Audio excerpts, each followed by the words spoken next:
Today we'll be interviewing people around our area with questions about this week's topic, interview our special guest for this week, and ask for their opinion on our topic, and make sure to give you tips so you can keep watching next week's show. Now, around 6 years ago, an unfortunate event happened that is still having an effect to this day.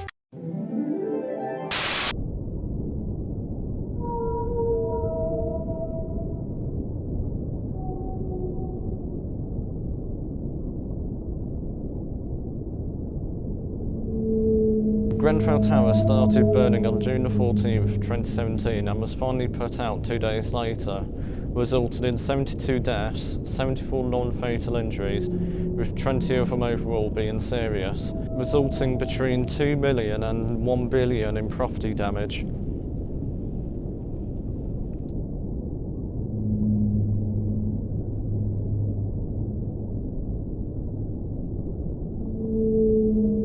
Now, to talk about this topic, we're going to have to invite our special guest for this week, Joseph Hughes. Hello.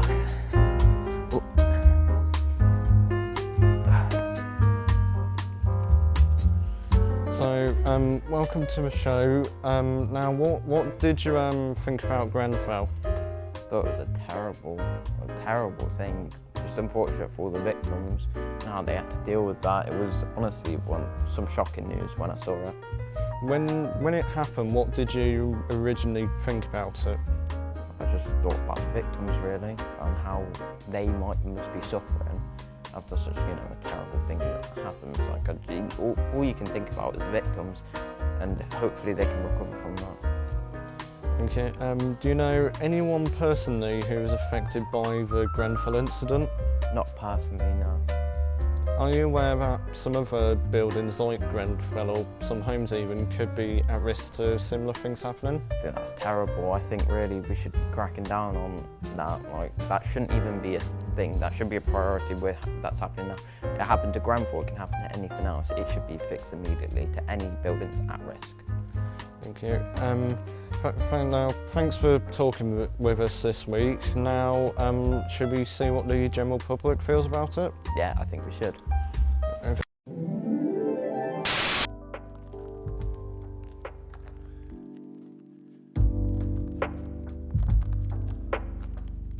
I felt more for the families because there was nothing they could have done to prevent what happened, and it was definitely a building mistake when the apartment complex was being built, and it was awful for what they had to go through and had to fight through to get out of the building and get their family out of the building. I didn't really feel anything because I was quite young-ish when I heard about it, so I didn't know much. Well, obviously people were like injured and lost their homes and lost their lives, so it was quite like sad and shocking. No, I did not. I did hear a few things, but I don't know the overall of why it happened. Yes, because all the news articles, they made it very clear that there's a lot of buildings that are built to be unsafe, and so... Yeah, my home personally is at risk because it's so old. We need to start fireproofing when we can because we've got to rebuild some of the walls.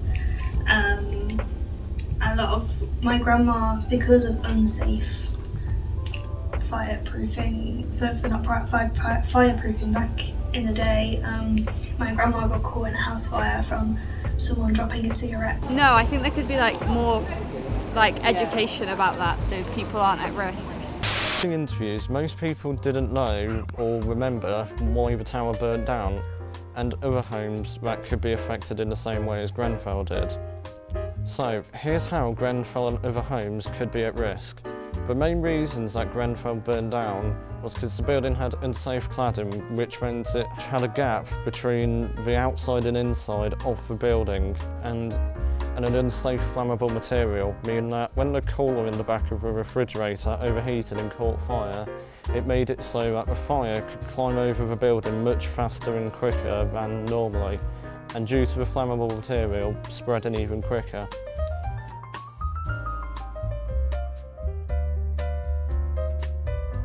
After this event, the government made a statement that all towers and homes with similar unsafe cladding would come under the new building safety programme.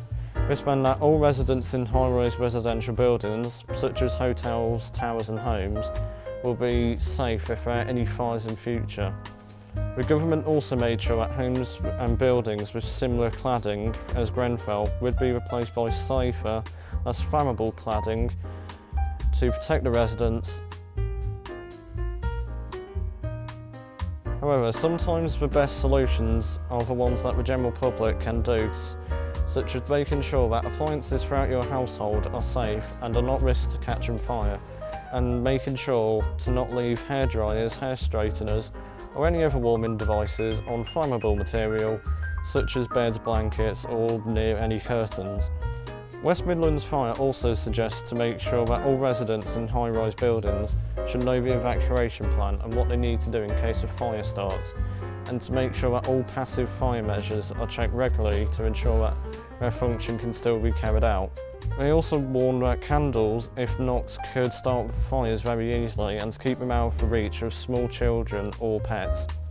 Another way to prevent household fires is to not overload plug sockets.